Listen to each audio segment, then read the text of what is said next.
ជារបស់អ្នកដែលប្រាថ្នាច្រើនគឺមានទូទៅសពគ្រប់ទាំងអស់អញ្ចឹងហើយមិនសម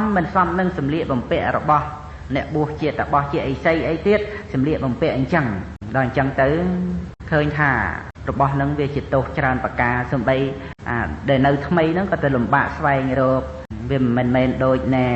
សម្ពុតសម្បកឈើហ្នឹងឯណាដល់អញ្ចឹងព្រះអង្គព្រះបរមពុរិស័ទពិចារណាឃើញសម្ពុតសម្បកឈើហ្នឹងវាមានគុណទៅជាឃើញគុណសម្ពុតសម្បកឈើហ្នឹងទៅវិញទៅមានតម្លៃក៏វាថោកអញ្ចឹងហើយក៏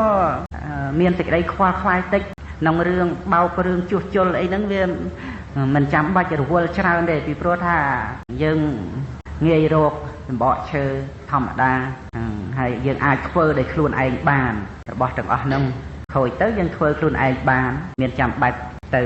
រកពីអ្នកដតីណាយនៃអីអាហ្នឹងងាយអញ្ចឹងស្រួលអញ្ចឹងណាហើយ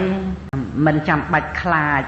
ចោលខ្លាចអីទេកណាវាមានគុណប្រយោជន៍អញ្ចឹងដែរនឹងអញ្ចឹងហើយជារបស់មួយដែលសមរម្យសម្រាប់អ្នកបួសជាតបោះអញ្ចឹងសមរម្យសពគ្រប់ទាំងអស់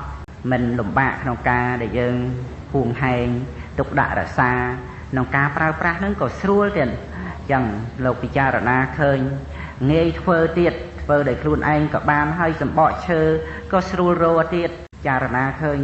នឹងនេះគ្រាន់តែយើងចម្រាញ់ល្អិតល្អន់ទៅដើម្បីឲ្យឃើញដល់ឧបនិស្ស័យនៃបញ្ញាដែលសន្សំមកដើម្បីសេចក្តីសន្តោសដើម្បីប្រាថ្នាតិចនៃព្រះបរមពុរិស័ទនឹងហើយក៏ជាការមួយបញ្ជាក់ឲ្យយើងឃើញថាអ្វីដែលយើងចាប់ជំពាក់អ្វីដែលយើងត្រេកអរក្នុងโลกនេះរបស់ទាំងអស់នឹងវានាំឲ្យយើងចាប់ជំពាក់ច្រើនទៅជ្រៅទៅមិនងាយនឹងរើខ្លួនចេញមកវិញទេព្រោះអន្លង់នៃសេចក្តីចាប់ជំពាក់ហ្នឹងវាមាន